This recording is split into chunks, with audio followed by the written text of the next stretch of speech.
L'horreur dans la poursuite de l'Europe. Que s'est-il passé à Melilla le 24 juin? L'enclave espagnole a été le théâtre d'une violence sans précédent pour les associations.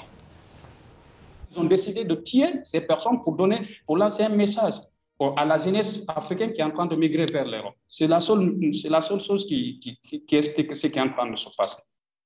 Car le bilan est sans appel. 23 personnes ont trouvé la mort dans cette tentative vendredi. Mais les ONG pensent que ce bilan serait plus important. Au total, 2000 personnes ont tenté de passer dans le dit assaut de Melilla vendredi, voulant rejoindre clandestinement l'Espagne le long de cette ligne qui délimite tout le poste de frontière entre le Maroc et l'Espagne. Il est composé de barrières hautes remplies de barbelés et en bas, un large fossé attend toute personne souhaitant rentrer. La zone est très importante pour le flux migratoire car c'est tout simplement la seule frontière terrestre entre l'Afrique et l'Europe. En 2021, dans une autre ville, un désaccord avait mis le feu aux poudres et les portes avaient été largement ouvertes. Des milliers de personnes avaient alors traversé du côté de Ceuta, Madrid accusait le Maroc de chantage migratoire. Mais aujourd'hui, un nouvel accord diplomatique et migratoire entre les deux pays fait que le ton a totalement changé. Écoutez Pedro Sánchez, le Premier ministre espagnol.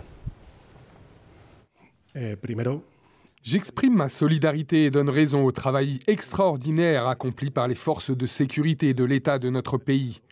Certains ont été blessés à cause de cette violente agression. Et je pèse mes mots, c'est un assaut violent et organisé par des mafias qui trafiquent des êtres humains vers une ville du territoire espagnol. C'était une attaque contre l'intégrité territoriale de notre pays, de manière violente. Mais pour les organisations défendant le droit des personnes sur place, hors de question de glorifier le travail des autorités comme l'a fait Pedro Sánchez.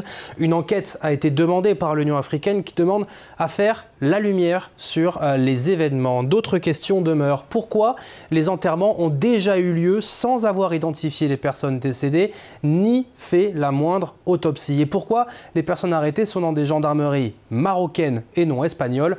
Pour Diallo Mamadou du collectif des communautés subsahariennes au Maroc, le traitement des personnes est tout simplement inhumain. On l'écoute. Les tuer comme des animaux. Donc, si c'est la mafia, même si c'est n'importe quoi, ce sont des humains avant tout. Mais ce qu'on est en train de monter aujourd'hui, c'est dire que c'est la mafia, c'est monter, descendre, pareil comme ça. Non, toutes les personnes de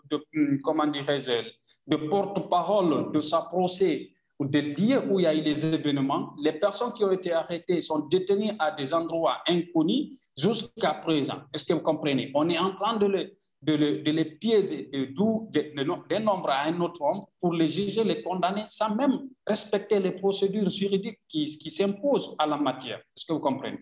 Hier, nous avons appris même la volonté du gouvernement marocain d'enterrer des personnes sans faire l'autopsie, sans élucider les causes de la mort de ces personnes, sans même identifier les corps, savoir quelles sont les nationalités, quelles sont les personnes qui sont décédées. Et on enterre les personnes comme ça. Et comment les familles de ces personnes, les parents de ces personnes vont vivre de leur vie, comment dirais-je, ils vont rester comme ça dans l'attente. Et pour combien de temps? Comment ils vont comprendre que leurs enfants qui les a quittés, qui est venu jusqu'au Maroc, est décédé dans une telle situation? Comment ils vont comprendre ça?